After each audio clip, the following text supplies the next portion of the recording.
Prenons nos Bibles dans les livres de Jacques, le premier chapitre.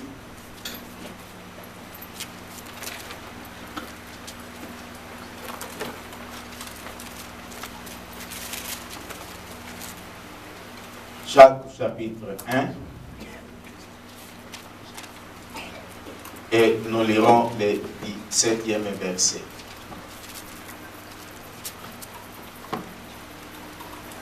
Gloire soit rendue à Dieu, malgré tous les temps que nous avons eu, dans des vacances, en congé, nous avons voyagé, et le temps de voyage est fini. Bientôt, nous allons retourner à l'école et au travail. Et bien sûr, nous sommes retournés à l'église.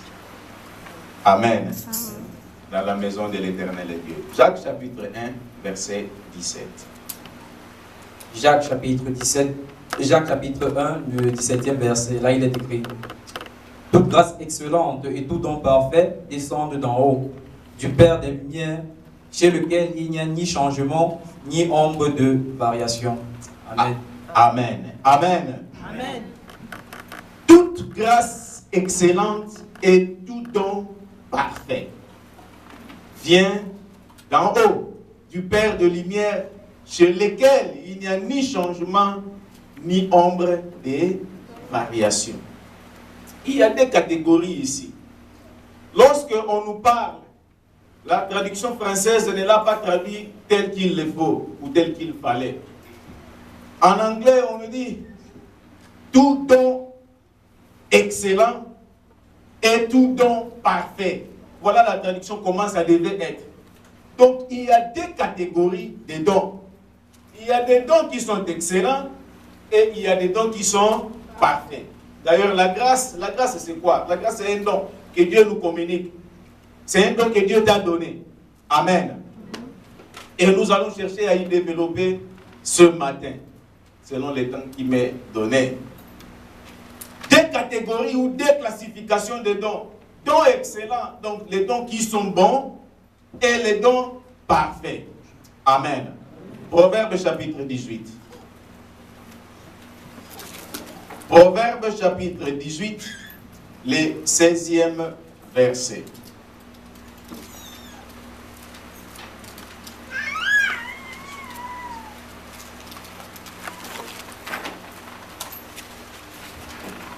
Proverbe chapitre 18, le 16e verset, là il est écrit: les présents d'un homme lui élargissent la voie et lui donnent accès auprès des grands. Amen. Amen. Les dons d'un homme. Quand on parle de présents, donc on parle de cadeaux. Et un cadeau, c'est un don. N'est-ce pas? Les dons d'un homme lui élargissent la voie et lui donnent accès auprès des grands. On nous parle les dons ou les présents d'un homme, mais ce matin, j'aimerais que cela soit neutre. Que ce n'est pas seulement un homme, mais c'est aussi une femme. Amen. Amen. Les dons, les présents d'un homme, les dons à des choses. Les dons peuvent t'ouvrir la voie et les dons vont t'amener aussi, ou les dons vont te donner l'accès devant les grands. Amen. Amen. Voilà, quand tu as les dons dans ta vie, les dons peuvent t'ouvrir une porte. Les dons peuvent aussi te donner accès auprès des grands. Mais dans la vie d'un homme, très souvent, dans la plupart des cas, tu auras juste une opportunité dans ta vie où cette opportunité-là qui doit te donner ou qui doit t'ouvrir les portes pour te tenir devant les grands. Une fois tu as négligé ou une fois tu as commis l'erreur de ne pas se tenir devant les grands, c'est fini. Les portes ne pourront peut-être plus s'ouvrir devant toi. Donc, voilà pourquoi on nous dit les talents, les dons, les présents d'un homme. Fais des choses. Premièrement, ça doit t'élargir les voies. Ça doit t'ouvrir les portes. lorsque les portes seront ouvertes, ton don, tes présents, tes qualités, ton talent, doit t'amener à te tenir devant les grands. Voilà ce que les dons font. Les dons t'amènent, les dons ouvrent la voie, les dons t'amènent devant les grands. Mais il y a une chose que les dons ne te fera jamais. Comment tu dois te comporter lorsque tu seras devant les grands. Amen. Amen. Les dons ouvrent les portes. Les dons t'amènent devant les grands. Mais les dons ne t'enseignera jamais comment tu dois te comporter, comment tu dois te présenter devant les grands. C'est à toi. C'est à toi d'utiliser l'opportunité. Lorsque tu es devant les grands, lorsque les dons a ouvert la porte pour toi, comment tu dois te comporter devant les grands. Et dans la Bible, il y a des expressions où on nous parle des dons. Il y a les dons du Saint-Esprit, il y a les dons de Dieu, il y a plusieurs dons. Mais j'aimerais parler ce matin de comprendre les dons de Dieu. Amen. Amen. Comprendre les dons de Dieu. Les dons de Dieu est parlé plusieurs fois dans la Bible. Mais nous allons voir, ce n'est pas lorsque nous parle des talents où quelqu'un a pris 5, quelqu'un d'autre a pris 2, un autre a pris 1, et dans la manière où ils ont cherché de l'utiliser. Ce n'est pas ça de ce que moi je veux parler ce matin. Mais je veux parler des dons de Dieu. Amen. Amen. Ouvrons nos Bibles dans le livre de Jean. Jean chapitre 4.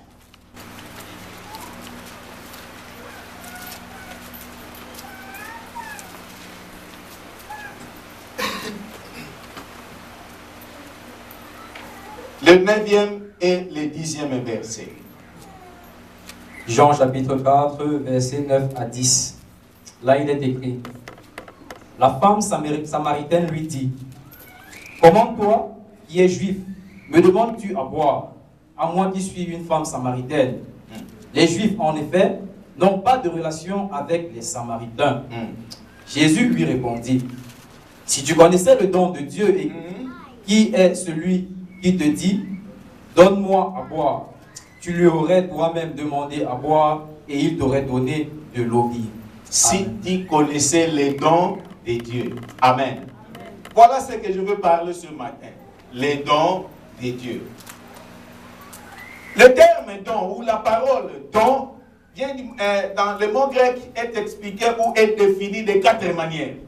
De 4 manières. Premièrement, est défini comme teriak. Teriak qui signifie les talents ou l'habilité que la personne a. Et quand tu as le talent, quand tu as l'habilité, ce talent-là, cette habilité-là, tu dois le présenter devant les hommes.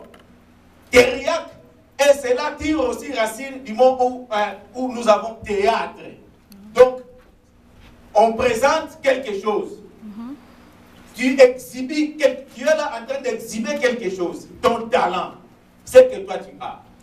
Ça, c'est la première définition. Et la deuxième définition vient du mot grec qui signifie, où lorsque nous prêchons la parole, nous disons, ah, il y a le charisme. Vient du mot grec charisme ou charisme. Charisme, c'est un don de grâce, c'est un don gratuit que Dieu donne pour opérer quelque chose, pour opérer un miracle. Amen. Amen. Et il y a une troisième définition qui signifie, ou bien du mot doréa.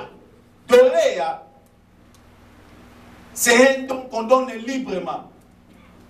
Un don qui ne demande pas le mérite, qui ne demande pas le titre. Ce n'est pas parce que ton père occupait les rangs, peut-être, je ne sais pas, du directeur d'une entreprise, et que toi, parce que ton père a ce titre-là, toi aussi mérites d'être directeur de l'entreprise. Non. Voilà. C'est un don qu'on donne librement.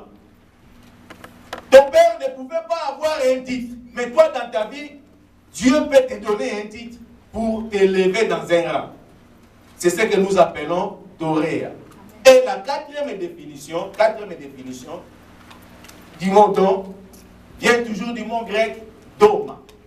Et dans doma, là nous voyons les territoires, là nous voyons les domiciles, Là où nous voyons l'endroit où ce don-là doit être opéré. Amen. Amen.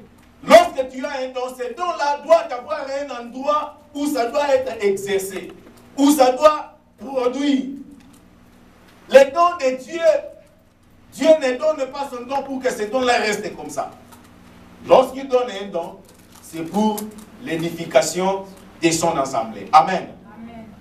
Et dans les dons de Dieu, nous voulons les classer aussi en 5 catégories. 5 catégories où nous allons classer les dons de Dieu. Dans les dons de Dieu, il y a ce que nous appelons les dons du salut. Je crois lorsque nous avons commencé l'enseignement ici sur le salut, Dieu y a parlé sur cela. Il y a les dons du salut. Il y a les dons du Saint-Esprit. Il y a les dons, ce que nous appelons les dons du ministère. Il y a ce que nous appelons les dons de prospérité ou de bonne santé. Et il y a aussi ce que nous appelons les dons de puissance et d'autorité. Amen. Amen. La première place, le premier endroit où on a eu à parler sur les dons de Dieu, c'est ce que nous avons lu maintenant. Dans Jean chapitre 4,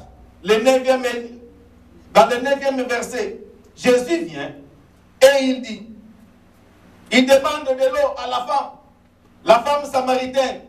La femme samaritaine lui dit, comment toi qui es juif, demandes-tu à boire à moi qui suis une femme samaritaine? Les Juifs, en effet, n'ont pas de relation avec les Samaritains. Mais Jésus lui répondit, si tu connaissais les dons de Dieu. Amen. Amen. Dis à toi-même, si tu connaissais les dons de Dieu. Si tu connaissais les dons de Dieu. Dis encore à ton voisin, si tu connaissais les dons de Dieu. Si tu connaissais les dons de Dieu. Si tu connaissais les dons de Dieu. Jésus vient. Il était là. Les disciples sont allés chercher de quoi à manger. Et la Bible dit, lui, dans Jean chapitre 4, il vient et il s'assoit devant un puits. Et c'était le puits de qui? Le puits de Jacob. Depuis l'Ancien Testament, nous voyons Abraham qui avait creusé le puits. Et il avait laissé le puits à Isaac. Et Isaac a transmis le puits à sa descendance. Et ainsi de suite. Jésus maintenant vient. Il s'assoit sur le puits de Jacob. Je n'ai pas le temps de développer cela parce que le puits dans l'Ancien Testament représentait la richesse. Amen. Le puits, c'était la ressource même de l'eau. Parce que dans ce temps-là, il vivait dans un coin, dans un contrée désertique. Et avoir de l'eau, c'était avoir une grande entreprise. Amen. Amen. Est-ce que nous sommes là? Amen. Voilà pourquoi lorsqu'on nous parle dans Genèse chapitre 26 que Isaac sema dans le temps de la sécheresse, dans le temps de la famine, et il récolta au centime. Ce n'est pas parce qu'il avait semé et resté comme ça. Non, c'est parce qu'il avait des puits et il a eu à utiliser l'irrigation, donc de l'eau, pour arroser pendant le temps de la sécheresse. Et il récolta au centime. Amen. Amen. Suivez-moi très bien. Jésus vient et il s'assoit. Il s'assoit sur le puits. Et il commence à chercher une discussion avec la femme. Une discussion avec la femme. Et il dit, si tu connaissais les dons de Dieu. Dans Genèse chapitre 24. Là, il y a une histoire. Lorsque Abraham voulait que son enfant Isaac puisse avoir une femme, ils ont envoyé un serviteur. Et le serviteur était allé, il a eu des tests, des signes, que la femme devait normalement, comme on dit en italien, superare. Que la femme devait normalement dépasser. Si la femme dépasse ces tests-là, alors elle est qualifiée pour le mariage. Et les tests, c'était quoi? C'était que si la femme saura comment gérer l'eau. Amen. Amen. Ils ont envoyé chercher la femme à Isaac. Et le serviteur a rencontré la femme. Elle dit, est-ce que tu peux me donner de l'eau à boire? Il dit, non, je te donnerai de l'eau, mais pas seulement à toi, mais aussi même à tes troupeaux. Amen. Et la femme a eu à dépasser cette étape-là de test. Donc, elle savait l'importance de l'eau. Elle savait comment gérer l'entreprise de l'eau dans la famille. Amen. Voilà pourquoi elle a été choisie pour être la femme d'Isaac. Parce que dans cette famille-là, ils avaient cette entreprise-là de l'eau. L'eau était très rare. Et l'eau était trop chère dans ces temps-là. Amen. Amen. Dans Jean chapitre 4 maintenant, Jésus vient et s'assoit sur le puits.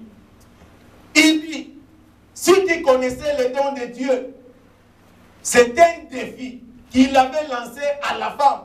Parce que la femme commence à défier Jésus en disant, mais toi qui es juif, et moi qui suis une samaritaine, il n'y a pas de relation entre nous. Elle s'attendait que Jésus devait peut-être l'aborder parce que nous connaissons l'histoire de la femme, qu'elle a eu 5 maris, et le 6e qu'elle avait, elle n'était même pas son mari. Et lorsque Jésus a commencé l'histoire, la discussion avec elle, elle s'entendait peut-être que Jésus allait commencer à dire, peut-être je ne t'ai pas vu quelque part. Tu sais comment tu as commencé à draguer les filles, non? Et toi, tu te connais. Jésus n'a pas commencé comme ça.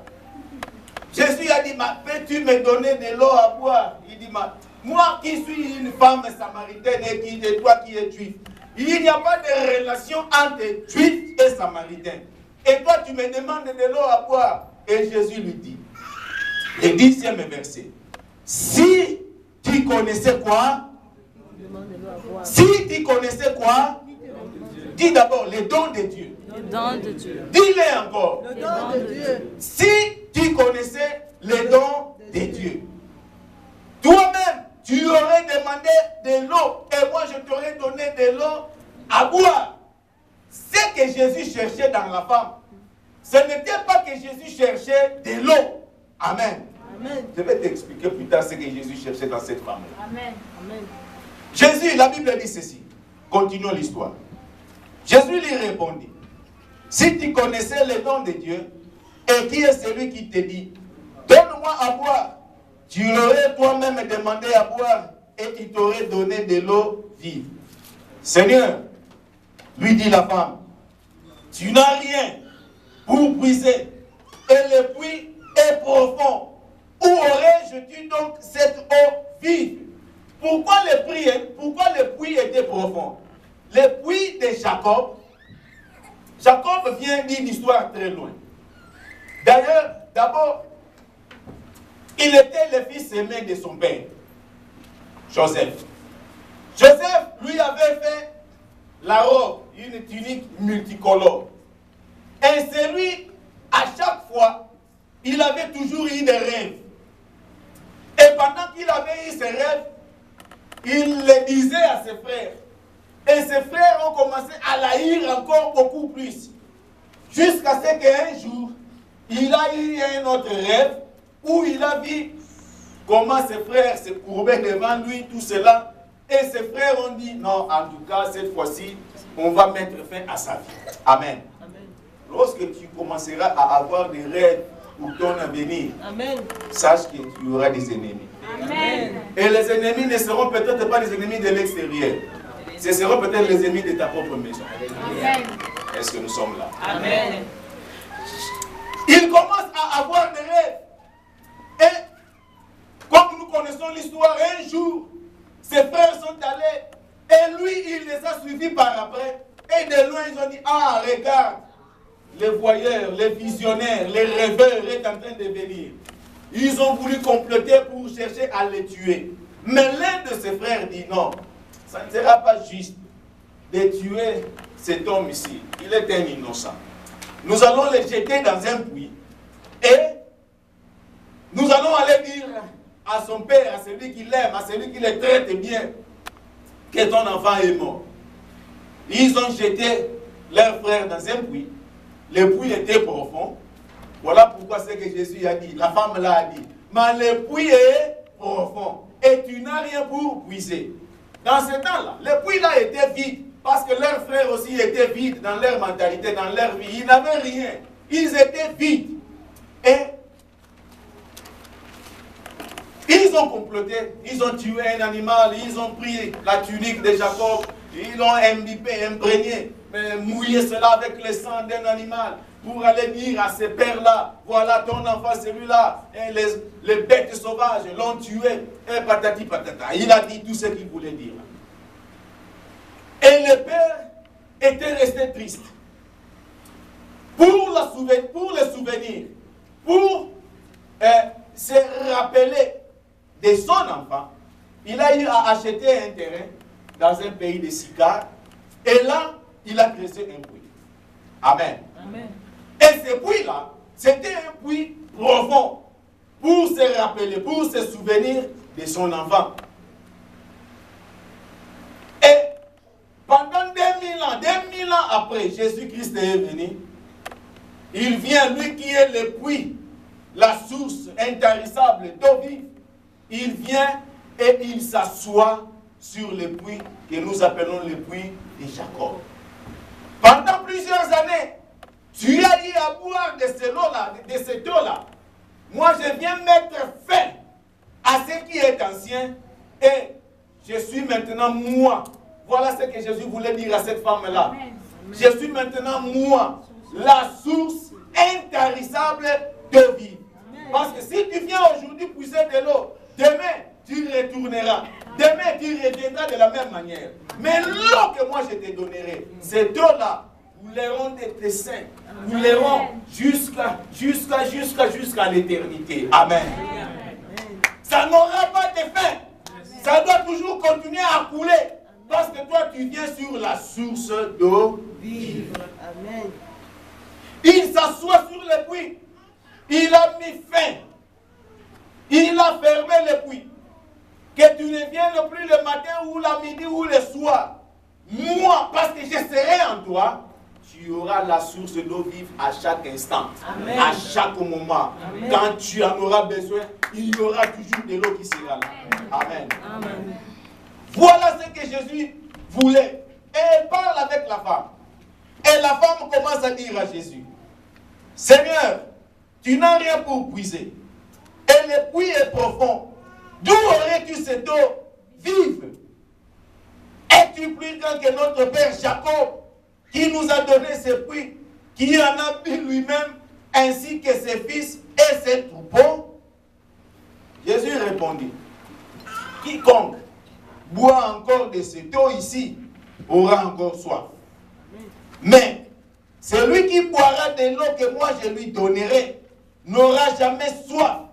Et l'eau que je lui donnerai deviendra en lui une source d'eau qui jaillira jusque dans la vie éternelle. Amen. Amen.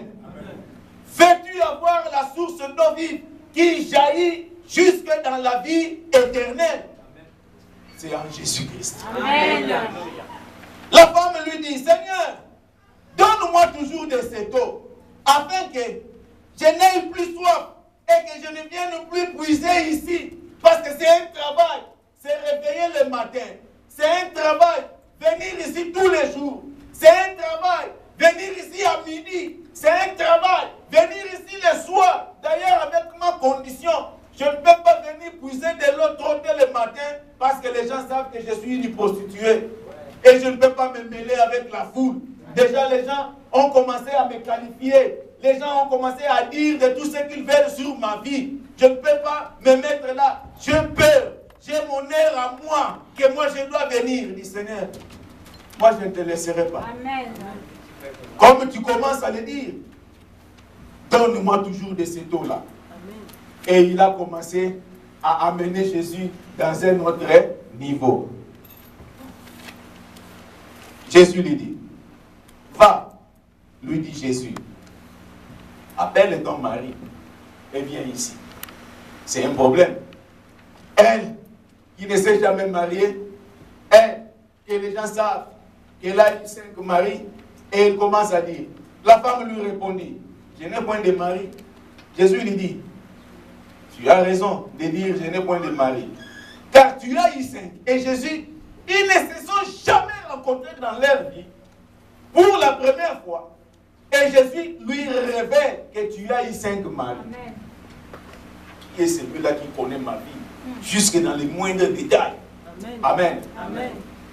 Tu as eu 5 maris. Car tu as eu 5 maris. Et celui que tu as maintenant, donc, c'est le quantième? 6e. Celui que tu as maintenant n'est pas ton mari. En cela, tu as dit vrai. Dans la Bible, il y a eu 5 dispensations. Est-ce que vous connaissez les dispensations? C'est quoi? Les périodes, les temps où Dieu a eu à opérer, où Dieu a eu à agir dans la vie de son peuple. Et maintenant, jusqu'à ce temps ici, nous sommes à la 6e dispensation. Donc, il y a eu 5 dispensations. La première, c'était la dispensation de l'innocence. Donc, lorsque l'homme n'avait pas encore péché, ça c'est la période de l'innocence. Depuis le jardin d'Éden, c'était la dispensation de l'innocence. Donc, l'homme était innocent. Jusqu'au jour où il y a eu la conscience d'aller pécher. Donc, dispensation de l'innocence du début jusqu'au jour où l'homme a pris la conscience du péché. Et c'est là qu'a commencé la dispensation de la conscience. Deuxième dispensation. Deuxième période. Deuxième temps. Premièrement, c'était quoi? L'innocence. Et deuxièmement, c'est quoi? La conscience. L'homme prend la conscience. Donc, une période de la conscience. La dispensation de la conscience. Et l'homme a pris la conscience, l'homme a péché, Dieu les a chassés dans le jardin d'Éden. Et lorsque l'homme avait quitté le jardin, là, il est allé maintenant commencer à s'auto-gouverner lui-même. Donc, c'est ce que nous appelons la dispensation du gouvernement humain. L'homme a cherché à établir des prophètes, des juges, des rois pour chercher à l'orienter, à les diriger. L'innocence, il était dans la présence de Dieu. Il était là tous les jours. Et jusqu'au jour où il a pris la conscience de commencer le péché. Et après le péché, Dieu l'a chassé dans le jardin d'Éden. Et là, il a eu à former maintenant ce que nous appelons la dispensation du gouvernement humain. Troisième dispensation. Premièrement, c'est quoi? Deuxièmement, troisième, gouvernement humain. Et pendant une période, l'homme a voulu chercher parce qu'il s'autogouvernait et les choses n'allaient pas. Dieu, dans son amour, dans sa grâce et dans sa bonté, il retourne encore dans l'homme. Il y revient et il lui donne maintenant des règles, il lui donne maintenant la promesse. Amen. Et il y a une période que nous appelons la dispensation de la promesse. Amen. L'innocence, la conscience, gouvernement humain. Quatrièmement, c'est quoi? La promesse. La dispensation de la promesse. Et la période de promesse, lorsque la période de promesse était là, l'homme vivait dans les promesses de Dieu, mais les choses n'allaient toujours pas. Et Dieu a fait quoi? Dieu a amené maintenant la loi. Vous vous souvenez? Nous avons dit quoi ici? La loi, c'était quoi? Vous ne vous souvenez plus? Comme un pédagogue. La loi, c'est un tuteur. La loi, c'est un enseignant. La loi, c'est un garde-fou qui t'amène, qui t'enseigne là ce qu'il faut faire. Amen. Amen. Et il y a eu maintenant la dispensation de la loi. Dieu a donné la loi. Jusqu'à ce que, après la dispensation de l'innocence, conscience, gouvernement humain, la promesse et la loi. 5 dispensations. La femme, Jésus dit, tu as eu 5 maris. Donc tu as eu à vivre pendant toutes ces 5 dispensations. Et ce que tu as maintenant, elle n'est même pas ton mari. Et c'est la dispensation de la grâce, parce que la grâce n'était pas encore venue en ce temps-là. Donc tu ne pouvais pas te marier avec la grâce. 6e dispensation. Amen. Amen. Amen. Et il y aura une 7e dispensation. Amen. Lorsque Jésus va retourner pour prendre son église. Amen. Amen. Amen. Tu as eu 5 maris. En cela, tu as raison.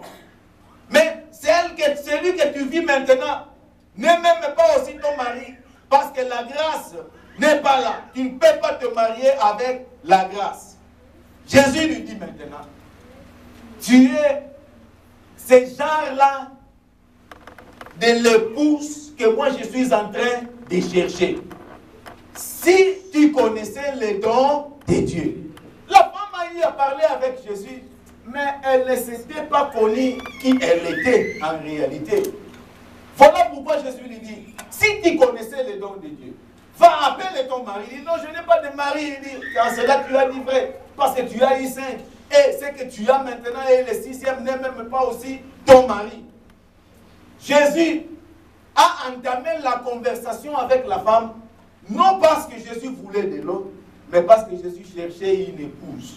Jésus cherchait une personne qui allait être l'évangéliste, qui allait annoncer l'évangile en ces temps-là. Et elle est devenue la première évangéliste dans la Bible.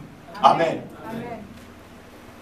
Après sa conversation avec Jésus, si vous lisez bien la parole, vous allez voir, elle est allée dans la ville pour appeler les gens et dire, venez voir, c'est lui, j'ai trouvé quelqu'un. Lisons la parole, la Bible dit ceci. Femme lui répondit, je n'ai pas de mari. Jésus lui dit, tu as raison de dire, je n'ai point de mari, car tu as eu 5 maris, et ce que tu as maintenant n'est pas ton mari. En cela, tu as dit vrai. Seigneur, lui dit la femme, je vois que tu es un prophète. Ils ont commencé les discours dans un niveau bas. Et la femme commence à amener Jésus dans un autre niveau. Il amène Jésus au niveau de qui? Prophète. Il dit, je vois que tu es un prophète. Oh, Jésus est plus qu'un prophète. Amen. Amen. Amen. Elle dit, je vois que tu es un prophète. Nos pères ont adoré sur cette montagne. Et vous dites que le lieu où il faut adorer est à Jérusalem. Femme, lui dit Jésus, crois-moi, l'heure est venue où ce ne sera pas sur cette montagne ni à Jérusalem que vous adorerez le Père. Vous adorez ce que vous ne connaissez pas. Nous adorons ce que nous connaissons. Car le salut vient de qui? Mais l'heure vient, et elle est déjà venue, où les vrais adorateurs adoreront le Père en esprit et comment? Car ce sont là les vrais adorateurs que le Père. Dieu est esprit. Il faut que ceux qui l'adorent comment? En esprit et en vérité. Amen. Amen. La femme lui dit, je sais que le Messie doit venir, celui qu'on appelle Christ. Quand il sera venu, il nous annoncera toutes choses. D'abord, il a commencé par amener Jésus au titre de prophète. Amen. Et elle dit, je sais que le Messie doit venir. Elle amène maintenant Jésus. Elle donne l'autre grade. Je vois que le Messie doit venir. Lorsque le Messie va venir, il va nous annoncer toutes choses. C'est ce que Jésus avait commencé d'annoncer à cette femme ici. Elle va nous annoncer toutes choses. La Bible dit ceci. Jésus lui dit, je le suis, moi qui départ. Là-dessus, arrivèrent les disciples et furent étonnés de ce qu'il parlait avec une femme. C'est comme si Jésus n'avait pas le droit de parler avec une femme. Et il dit, oh, mais 3 ans et demi que nous sommes ensemble avec toi. On ne t'a jamais connu avec une copine. On ne sait même pas si... Non, on ne sait rien, on ne sait rien de toi. Mais à la grande surprise, et tu es là en train de parler avec une femme, et pas n'importe quelle femme. Là, Seigneur, si tu as besoin, je vais m'en charger. Je crois qu'il y a eu certains d'autres disciples qui ont commencé à penser de cela. Seigneur, je crois. Si tu veux une femme, moi, ma sœur, elle n'est même pas de ta catégorie. Il n'y a pas la compatibilité. Ils ont eu à chercher à dire des gros mots, à faire des comparaisons. Jésus, mais tu vois, il y a beaucoup de jeunes filles dans les... Tu sais la fille de Marie, tu n'as jamais vu. Donc, les disciples, ils sont venus et ils sont étonnés de la manière où Jésus parlait avec une femme. Toutefois, aucun ne dit. Ils se sont en train de le dire au-dedans d'eux-mêmes. Tu sais, quand la personne commence à penser, non, tu peux comprendre directement. Et toutefois, aucun ne dit. Que demandes-tu? Ou de quoi parles-tu avec eux? Donc, ils ont eu commencé à soupçonner juste. Et ce n'est même pas aussi bien quand tu commences à penser, à soupçonner de la chose qui n'est pas vraie. Amen. Amen. Alors, la femme ayant laissé sa cruche, notez bien, elle avait quoi? La cruche, s'en alla dans la ville et dit aux gens, parce que Jésus avait parlé avec cette femme-là. Si tu connaissais les dons de Dieu, qui a ton voisin? Si tu connaissais les dons de Dieu, dis-le avec conviction.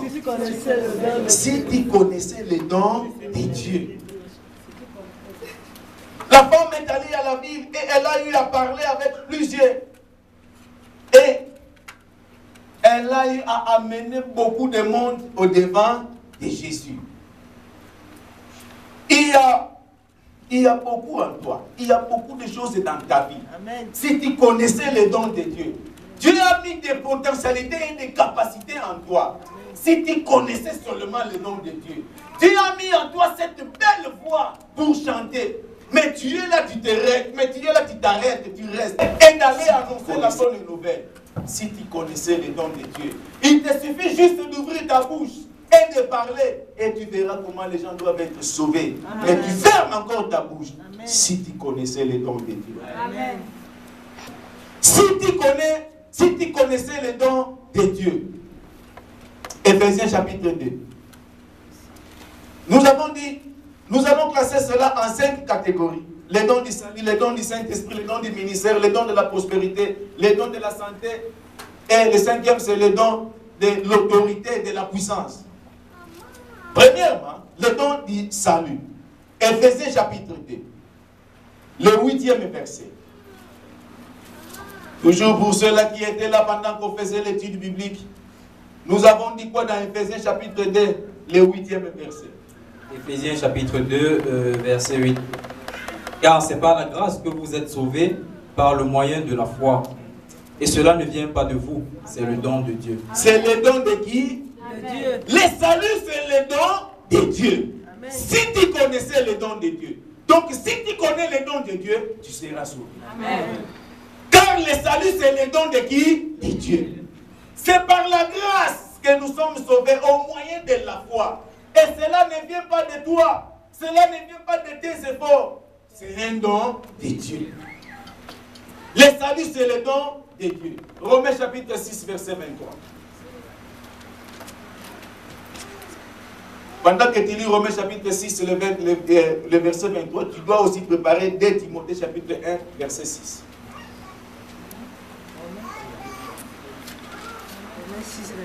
Romains chapitre 6, le 23e verset. Car le salaire du péché, c'est la mort. Le salaire du péché, c'est quoi? C'est la mort. Mais le don gratuit de Dieu, c'est la vie éternelle en Jésus-Christ. Mais le don gratuit de Dieu, c'est quoi? C'est la vie éternelle. En Jésus-Christ, notre Seigneur. Amen. Amen. Le salut, c'est un don, c'est le don de Dieu. Deuxièmement, le don du Saint-Esprit. Jésus avait promis, Jésus avait dit, il est avantageux que je m'en aille, afin que lui il puisse venir. Oh, l'air est déjà commencé de passer, je ne regarde même pas l'air. Afin que lui il puisse venir. Et lorsqu'il viendra, il me glorifiera. Jésus est parti, le Saint-Esprit est venu. Dans Actes chapitre 2, ils étaient tous remplis du Saint-Esprit. Et ils se sont mis à parler en d'autres langues. Dans chapitre 2, dans chapitre 3, il fallait qu'on remplace quelqu'un d'autre parmi les disciples. Dans Actes chapitre 4, nous voyons beaucoup de manifestations où Pierre et Jean entraient dans le temple, le Saint-Esprit agissait, et le paralytique, celui-là qui mendiait, qui demandait, et il dit, nous n'avons rien à te donner, mais au nom de Jésus-Christ, lève-toi et marche. Dans le chapitre 5, le Saint-Esprit était en action, le Saint-Esprit travaillait déjà, et il y a eu Ananias et Saphira qui ont eu à tromper Dieu, à mentir. Et vous connaissez l'histoire comment Pierre, tu n'as pas menti aux hommes, mais c'est à Dieu que toi tu as menti. Le Saint-Esprit était en action. Amen. Les dons du Saint-Esprit. Dans le 6e chapitre, il fallait, l'église avait déjà commencé. Et ils ont ordonné des gens. Ils étaient au nombre de 7. Et le leader de ces gens-là, c'était Philippe qui était là, et Timothée aussi.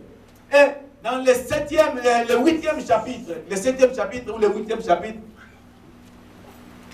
le Saint-Esprit était en action. Pierre et les autres prêchaient la parole de Dieu. Et il y a eu un magicien qui était là, Simon le magicien, qui était venu. Et lorsqu'il avait vu les miracles qui s'opéraient, et il est venu avec l'argent pour demander à Pierre s'il peut leur donner le Saint-Esprit en échange avec de l'argent. Amen. Amen. La Bible dit comment? La Bible dit ceci.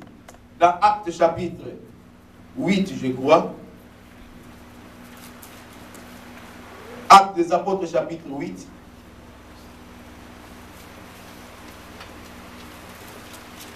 Parce que le Saint-Esprit était déjà en action. Le Saint-Esprit opérait. Le Saint-Esprit agissait. Et cet homme ici, le magicien, il vient pour demander si on peut lui donner le Saint-Esprit. Verset 18.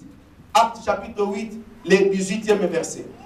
Lorsque Simon vint, que le Saint-Esprit était donné par l'imposition des mains des apôtres, il leur offrit de l'argent en disant, accordez-moi aussi ces pouvoirs, afin que celui que j'imposerai les mains reçoive quoi? Le Saint-Esprit. Verset 20. Mais Pierre lui dit, que ton argent périsse avec toi, puisque tu as cru que les dons de qui? Les dons de Dieu s'acquieraient à prix d'argent. Il n'y a pour toi ni part, ni lot dans cette affaire, car ton cœur n'est pas droit devant Dieu. Amen. Amen. Les dons du Saint-Esprit. Acte chapitre 7, verset 19. La Bible dit ceci. Ce roi, usant d'Urtus comme notre Acte chapitre 7, verset 19, maltraita nos pères au point de leur faire exposer leurs enfants pour qu'ils ne vivent plus. À cette époque, naquit Moïse, qui était beau des yeux, lui fit nourrir 3 mois dans la maison de son père.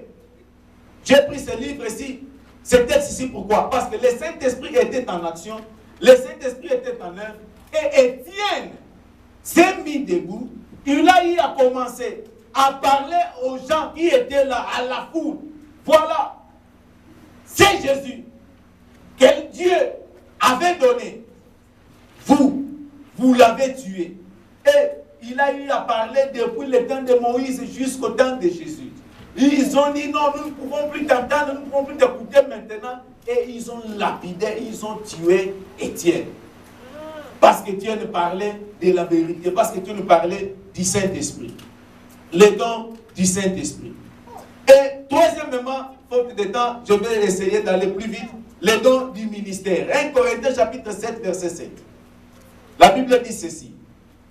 1 Corinthiens chapitre 7, le 7e verset. Je lis la parole. Je voudrais que tous les hommes soient comme moi. Mais chacun tient de Dieu un don particulier. L'un d'une manière, l'autre d'une autre. Les dons de Dieu.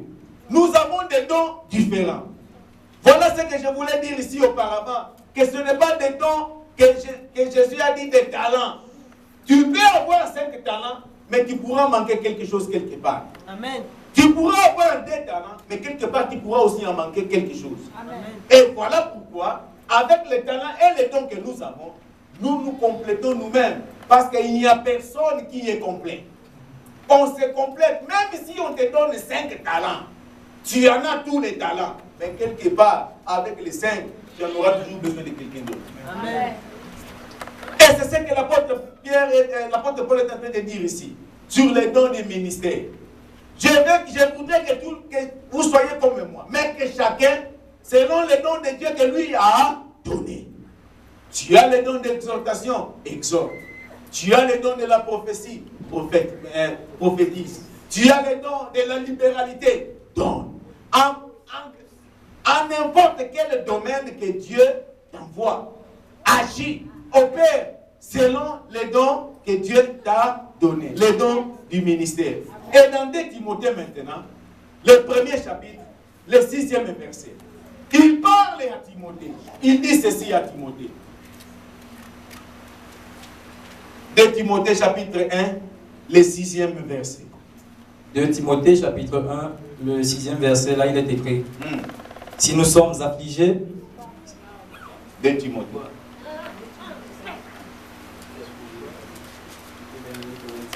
Chapitre 1, le 6e verset. Ouais, 2 Timothée chapitre 1, le 6e verset. C'est pourquoi je t'exhorte à ranimer le don de Dieu que tu as reçu par l'imposition de mes mains. C'est pourquoi je t'exhorte à réanimer les dons de Dieu. Les dons de qui? De Dieu. Comprendre les dons de Dieu. Il y a beaucoup qui sont ici, mais qui ont commencé à étouffer les dons de Dieu. Dis à ton voisin, réanime les dons de Dieu. Réanime les dons de Dieu. Dis-le avec conviction, réanime les dons de Dieu. L'apôtre Paul exhorte Timothée dit, réanime les dons de Dieu que tu as reçus en moi par l'imposition. Amen. Amen. Ne cache pas les dons de Dieu en toi. Réanime cela. Amen. Réactive cela. Fais-les encore travailler. Amen. Même si tu l'as caché, mais il faut que ces dons-là soient réanimés. Amen. Amen. Amen. Si tu ne réanimes pas les dons de Dieu, tu mourras avec les dons de Dieu. Amen. Mais la volonté de Dieu est que ces dons-là soient actifs. Amen. Que ces dons-là soient en œuvre. Que tu le puisses réanimer. C'est pourquoi je t'ai dit, réanime les dons de Dieu qui est en toi. Amen. Lorsque les autres sont en train de se retirer, réanime les dons de Dieu en toi. Amen. Tu dis en toi-même, même si on restera à deux, Jésus sera la troisième personne. Amen. Amen. Amen. Réanime les dons de Dieu. Amen. Même s'il fait chaud, il n'y a pas de climatiseur ici. Il viendrait, je prierai de la même manière. Réanime les dons de Dieu. Réanime les dons de Dieu dans ta vie. Lorsqu'il y a prière d'intercession de maman vendredi, je n'ai jamais participé, mais ce vendredi-ci, je serai là. Amen. Réanime les dons de Dieu dans ta vie. Amen. Réanime la flamme, réanime les dons de Dieu. Réanime les dons de Dieu dans ta vie. Amen. Quatrièmement, les dons de la prospérité et de santé. Ecclésiaste chapitre 5, verset 18. Et prépare aussi Ecclésiaste chapitre 3, le 13e verset. Chapitre 5, verset 18. Il faut que je finisse. Donnez-moi les temps. Je ne vais pas reprendre cela pour 2 dimanches, juste aujourd'hui. Ecclésiaste chapitre 5, verset 18. Voici ce que j'ai vu. Voici ce que je vis. C'est pour l'homme une chose bonne et belle de manger et de boire. Une chose bonne et belle de faire quoi? De manger et boire. Et de jouir du bien-être au milieu de tout le travail qu'il fait sous le soleil. Et d'être en bonne santé sur tout le travail qu'il fait sous le soleil.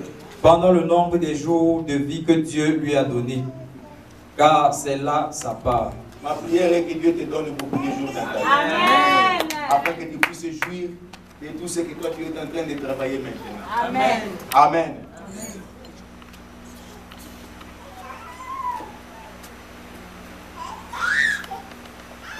Que Dieu t'accorde beaucoup de jours. Amen. Tu dois vivre dans la maison, dans ta propre maison. Amen. Tu dois avoir ta propre voiture. Amen. Tu dois aller de progrès en progrès, de gloire en gloire. Amen. Amen. Amen. Chapitre 3. 13. Ecclésiaste chapitre 3, le 13e verset. Mais que si un homme mange et boit et jouit du bien-être au milieu de tout son travail, c'est là un don de Dieu. Voilà. Si un homme mange et boit, pour son travail, c'est quoi? C'est quoi? C'est un don de Dieu. Sinon, nous avons cet adage de le dire en lingala, on dit donc les propriétaires de l'argent, non? Toi, les propriétaires de l'argent, de ton argent, Dieu est ton bon. Les propriétaires de ton argent, utilise ton argent. Amen. Mange ton argent. Fais tout ce que tu as avec ton argent. Personne ne doit côté. Non. Il y a un temps où s'il faut, si tu le fais. Mais il faut, s'il faut se réjouir. Réjouis-toi. Amen. Amen. Amen. Et toujours dans le Seigneur. Amen.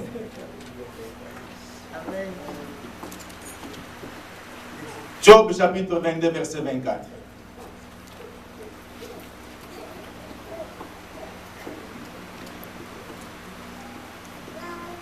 Job chapitre 22, le verset 24.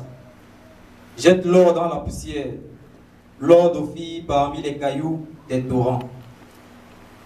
Jette l'or dans la poussière. Et parmi l'or, parmi les torrents, l'or d'Ophir. Tu sais, c'est ça que je suis en train de parler ici. Que c'est un don de Dieu lorsque l'homme travaille et réjouit de son travail. Et Dieu parle dans le livre de Job.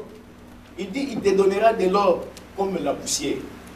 Tu sais, avec la poussière, les femmes, vous savez bien. Lorsque vous faites le travail de ménage à la maison, tu nettoies avec tout. Tu es en train de polir, de nettoyer. Tu enlèves la poussière aujourd'hui. Mais demain, lorsque tu reviendras, tu retrouveras encore la poussière. Hier, vous avez eu à faire, ou c'est pas notre groupe ont eu à faire la politique ici, de nettoyer. Ils ont bien nettoyé, enlevé la poussière. Mais ce matin, si tu regardes ici, il y a encore la poussière. Donc, Dieu veut te bénir et doit te bénir avec de l'or. Comme la poussière. Même si aujourd'hui on enlève tout, demain, il y en aura encore un autre. Même si demain on enlève encore, l'autre jour, il y en aura encore. Et pas n'importe quel or. La Bible dit l'or d'Ophir. Donc, vous savez, dans les jardins d'Éden, il y a eu au moins 4 fleuves qui sortaient.